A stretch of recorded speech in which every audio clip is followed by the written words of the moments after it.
during the New Deal era, after the Great Depression, that had policies put in place that were systematically focused on discriminating certain areas when it comes to providing home loans. What we saw was a move to divest from neighborhoods, right?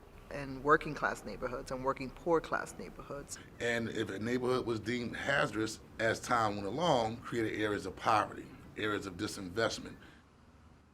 Redlining was one major component of sort of dismantling the economic opportunities for immigrants and people of color.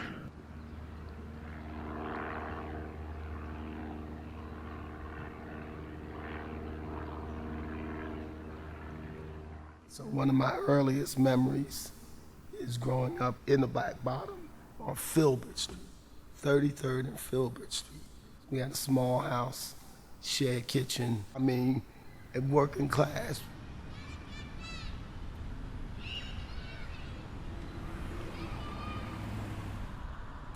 But I do remember intact families. Most people had a mother and a father. And my father was a jazz musician. So they rehearsed over our house. And people used to stand outside our window and listen to my father and then play.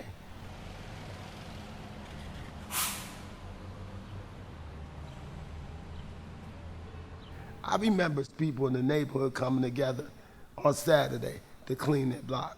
You put the Ajax on the steps, and then you have a bucket of hot water, and you have your scrub brush, and you just scrubbing steps down, literally. You just scrubbing the steps down. And most people outside doing the same and sweeping. I thought it was such a pain. Drexel was an institute at the time, right? So it's not even a college. When we was real little, we would go cross Market, the University of Penn's campus, and be playing in the grass. You know, emotionally, I felt safe. I felt safe in the bottom.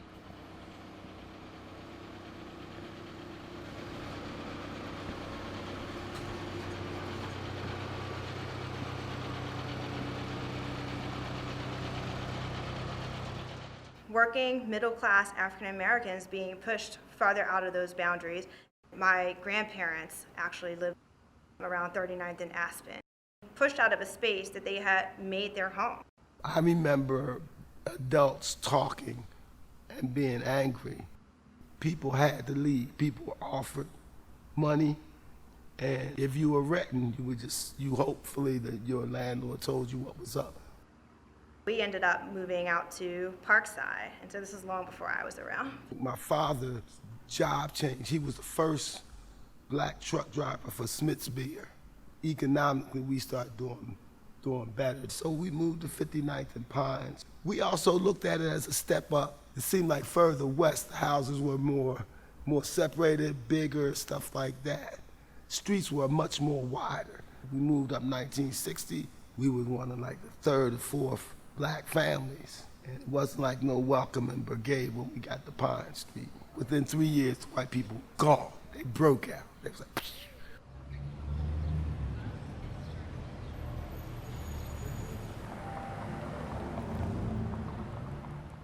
I'm an 80s baby, so I remember going to 60th and Market to do Saturday shopping. And sometimes that was just getting basic goods for the home. There was stores everywhere. Any parent or shopkeeper that said hello to my aunt was allowed to say hello to me, was allowed to also direct me. You know, that was home. I'm coming home. Emotionally and spiritually means something. And who gets to have sacred space? There's a lot in a home, right, in a house. And people getting connected to an area, a community, a neighborhood.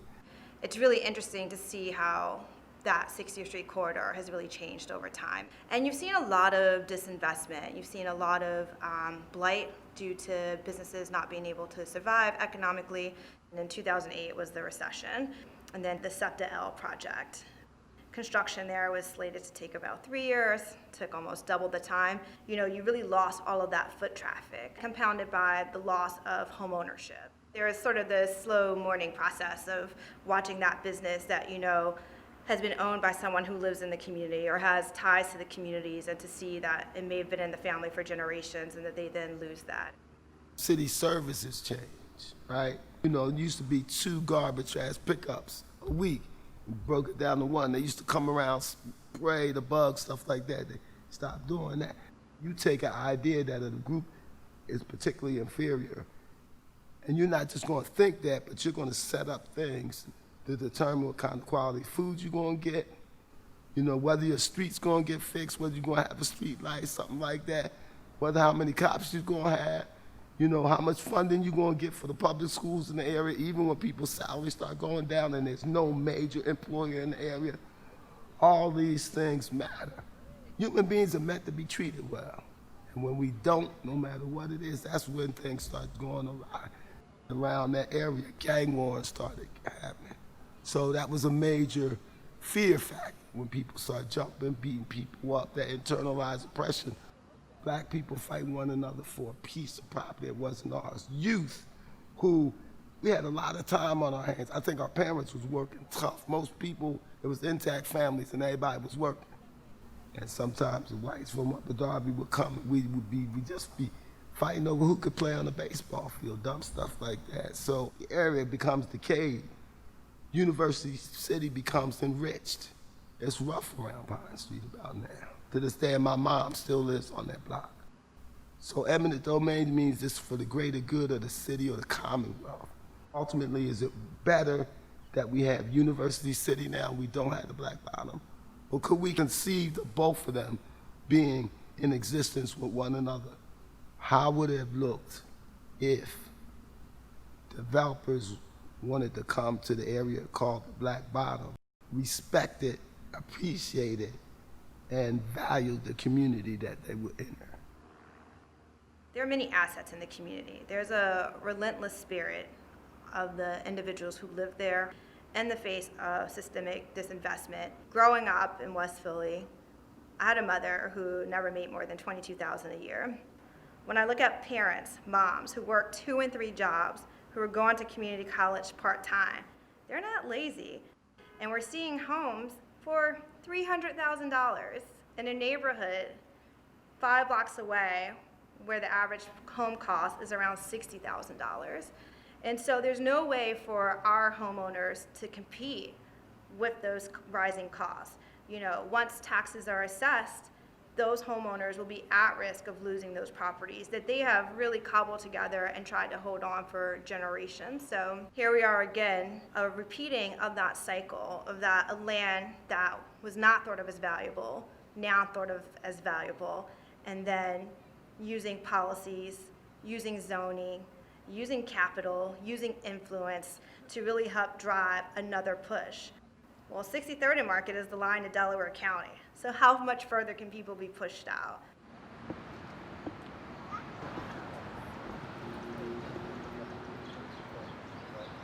I grew up in Philadelphia, Chinatown, more specifically in Old Dynasty. My parents still live there. Chinatown isn't just entertainment. It's not just restaurants. It's not just karaoke bars. It's not just supermarkets. It's not just what you see on the surface level. But above all of that stuff are people, kids, grandmas, parents, singles maybe. This is where they call home. Growing up, how I recognized I was home whenever I came off of 95, the highway or anything, is the big mural on the little street next to Vine, and it basically is a mural of the history of Chinatown and how it formed. Historically, Chinatowns are places where in the late 1800s, Chinese laborers who were brought here on the railroad or on other work projects, if those projects are finished, they found themselves unemployable.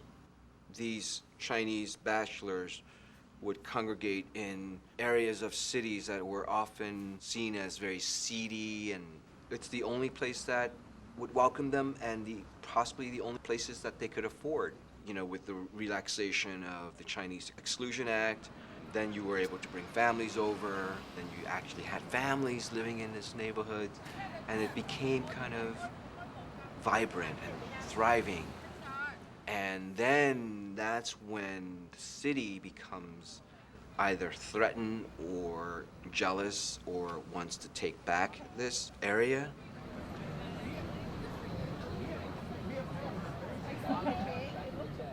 Chinatown in Philadelphia has been under so many attacks. They were going to build a casino in Chinatown. That was when I was in middle school, I think.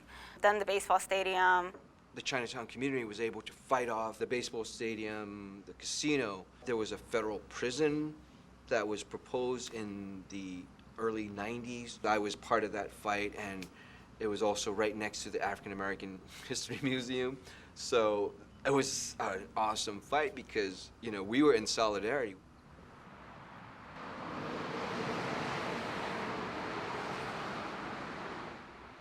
The Vine Street Expressway was a late 1960s project that the government basically used eminent domain to try to cut a swath right through the middle of a thriving Chinatown community. Holy Redeemer Church and School. I went there for elementary school through middle school. The plan was to tear that school down and build the highway through it. The young Chinese activists in Chinatown at that time put up a huge fight. They were not successful in doing away with the entire project, but they were able to push it north. Next to Franklin Square, it's the entry to 95. That's one of the only parks that they have access to. To get through 3 major roads to get to the park to play.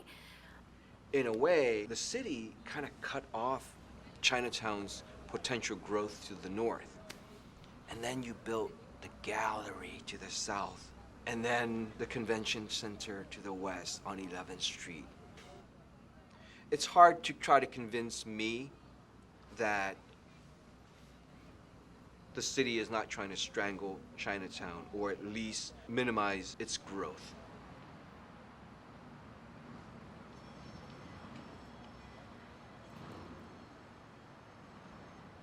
My family immigrated here over 30 years ago. So they started off working in restaurants and sewing. I was always told to make money, buy a house in the Northeast, and move out. That was the goal. And then my parents' apartment got threatened to be taken away. I believe it was Section 8 housing. Those building owners, they were going to sell the property and redevelop it into high-end housing for the market. It required me to do a lot of reflecting if there weren't any more affordable housing for my parents, or like what that would mean for the kids that I used to tutor. We, as an American society, seem to think that Asian Americans are always well-to-do because that's the general portrayal of the model minority myth. But there's also a lot of really poor working-class Asian Americans. Poor people being priced out of their own neighborhood. When you take away affordable housing for a lot of these immigrants who are just starting off, it's almost as if you're actively pushing them away.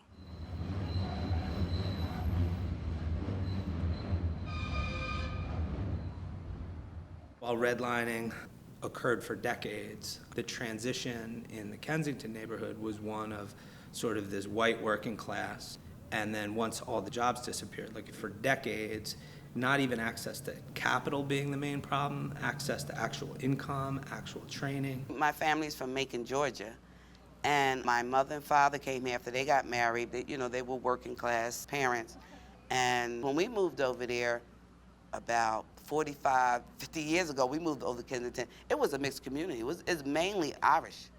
My parents, they both were born and raised in Puerto Rico, but they met in Philadelphia. I think they met in the early 70s. If the neighborhood was exactly where it was when I left in the 90s or in the early 2000s, would I want to move back there? Hell no. Most of the folks that were around me were poor, and we did have white people in my neighborhood who were sort of like the leftover Irish people that couldn't afford to leave Kensington.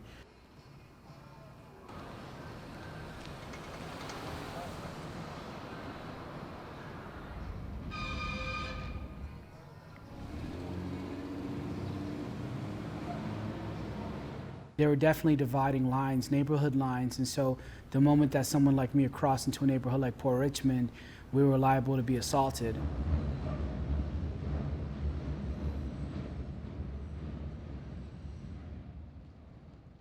We once moved to a house on Orleans Street, and when we moved there, I was so excited because there was a playground in the back. And I walked up to this group of white kids and I said, "Hey, can I play with you?" Because they were picking their teams out. And I remember being pushed on the floor and having a baseball bat to my face, and the kids said, "Spics don't play on the grass, they mow it." In a few years' time, that same playground that I saw thriving, all the people that were white had moved away, and all the funding for that playground went away. I think there's a lot implied by even the way that we spend money in our city. It's almost like the sense of, you guys are monsters, so you don't deserve the funding to be able to like mow the lawn or have somebody there to supervise the field or to have baseball teams. And so then it became this place where prostitutes would take their johns, where people would go to smoke. I was asking my grandson, well, why is y'all on the corner? And they said, there's no activities. Nothing at the rec centers or nothing? They said no. So then I started nosing around, investigating, and there was no structured activities for the children. We started a basketball team. That's how I got involved in everything. They don't understand what's waiting for them outside that door. Police do not enforce the open-air drug markets on many of the corners in Kensington because it's overwhelming, but it's contained. I don't know that anyone has ever said, hey, make sure we keep all of the heroin right here or all of the violence right here. But you can see the hot spots, and they've stayed the same for years. Under the train trestle, there's encampments of people that are homeless, many of whom are suffering with opioid use disorder. Almost all of the halfway houses in Philadelphia are in 2 zip codes in the Kensington area. People want those problems contained because whatever kind of breaks out of that needs to be dealt with because it seems intractable. In my early 20s, I was just working these random jobs, and I started to think to myself, maybe I should start selling stuff so I can get those rims that my friends have, or I can get those sneakers that I really want. And when I started to have that mindset, I said, I just gotta move away. And I stayed with my cousin in Florida. I worked some jobs down there, and community college was a couple $100 a class. And I chose art because it was classes that I assumed I wouldn't have to do any writing in, and no one would have to know where I came from. You go into it with this worry that people are gonna see that you come from this neighborhood, and they're gonna recognize that you're an inferior human being. So a lot of my time in my life has been protecting myself from being exposed that way. And I think what art has done is given me the capacity to be proud of that. Very few people that come from where I come from go to college. Very few wind up going to school for art, and even fewer than that wind up teaching at a college. I have a lot of pressure on me to be able to create those opportunities for others and to be an example of what that would look like.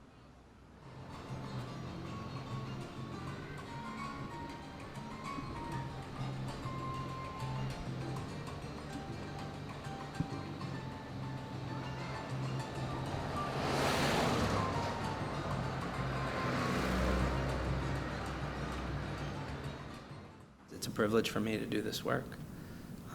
I get to make that choice. And by the way, I do not live in Kensington, right? I spend most of my time there. My dad's dad was a bus driver, and then he was in the military. His mom was a crossing guard. My dad had a chance to go to college, put himself through law school, but that was built on that foundation of stable work that not everyone had access to. The opportunity and the privilege that I've had, having at least like 3 generations of people, now my son too, so my son, myself, my dad, his parents, and their grandparents have had opportunity for home ownership. You know, I had college paid for, but I even had the opportunity to fail in college and then have a safety net. And so my mom has been going to school for nursing since I was in middle school, and just last year she got her RN, so she's been going to school for over 20 years, taking 1 class at a time. But you're talking about somebody having to work 2 or 3 jobs while going to school and supporting their family and cleaning and cooking, all placed onto one person, really because of where they grew up. Kensington is in the midst of the possibility of gentrification. We know everything on the east side of Kensington Avenue is starting to develop. And so that contrast that's created by, you know, Lululemon yoga pants on one block and then that level of kind of poverty and difficulty on 1 block away, 2 blocks away is pretty startling. Our vision was that we work with the developers and the community to establish something to make, the developers make their money, the community's happy, and we establish something also for our children.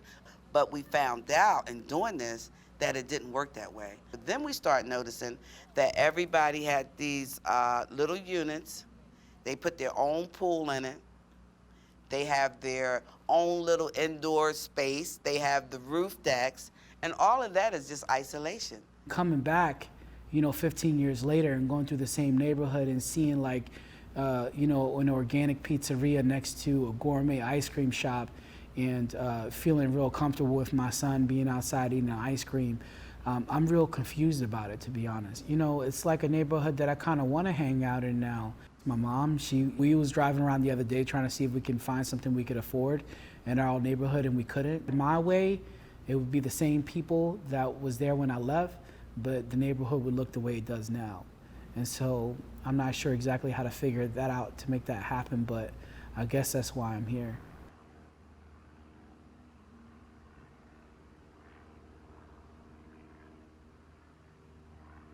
I felt like I was a hamster on a hamster wheel because we're working very aggressively to try to make sure that there's a level of affordable and workforce housing throughout my district and specifically in the area of Point Breeze. And we noticed that a lot of the people who were moving inside these affordable homes weren't people of color.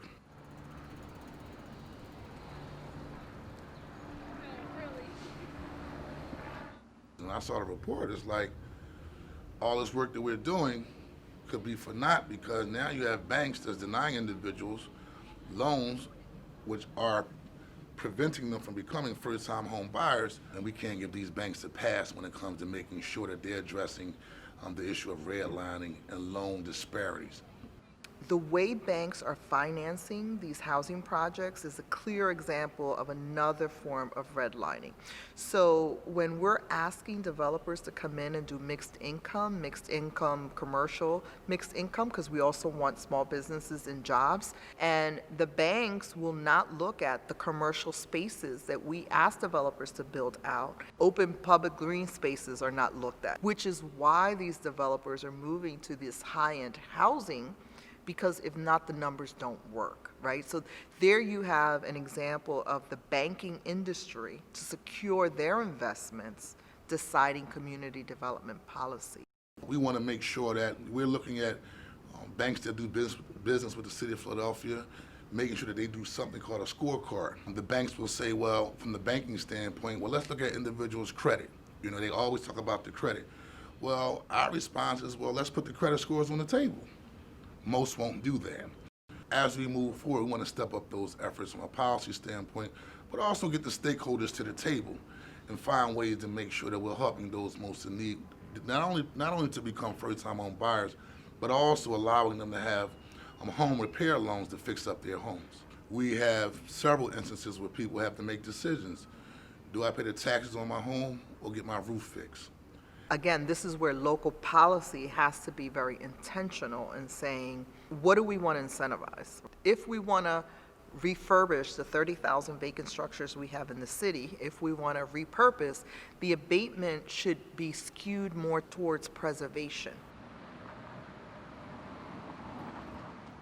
Because then that forces more thoughtful development as opposed to people building these kind of gated, isolated communities as new builds versus refurbishing 1 and 2 vacant houses on a block. You have a lot of developers that will focus on the inner core, the center city, which is, to us, a very easy proposition. But to go into the neighborhoods and figure out what works, what respects those that are there and who have suffered through the disinvestment in those neighborhoods, I think are the most important projects in development. In the city of Philadelphia, we have been extremely generous in doing what is necessary to bring jobs, employment, and to build out our center city core.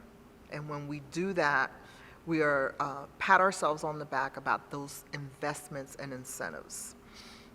We don't look at the community development and the neighborhood development, many done by our CDCs, in the same way. We don't blink for Comcast. It's important. They're an important employer in the city. Not having the political will to do the same in the neighborhoods, to me, is the hypocrisy of what we're doing here, right?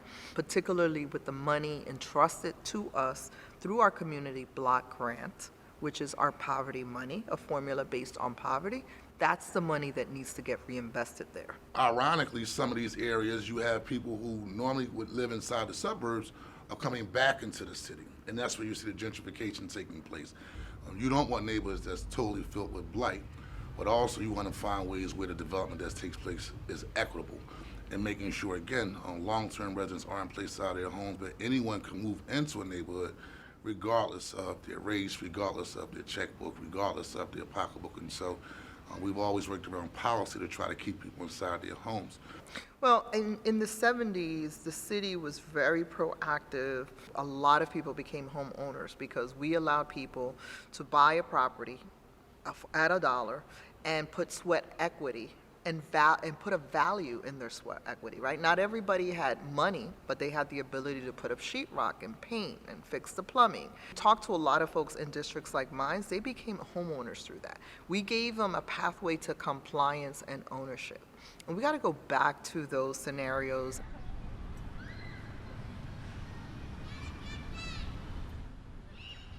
In regards to development, what it means to me, it's having an impact on neighborhoods that have been overlooked, disenfranchised for so many years. The total development of communities and people. How do we manifest our highest self?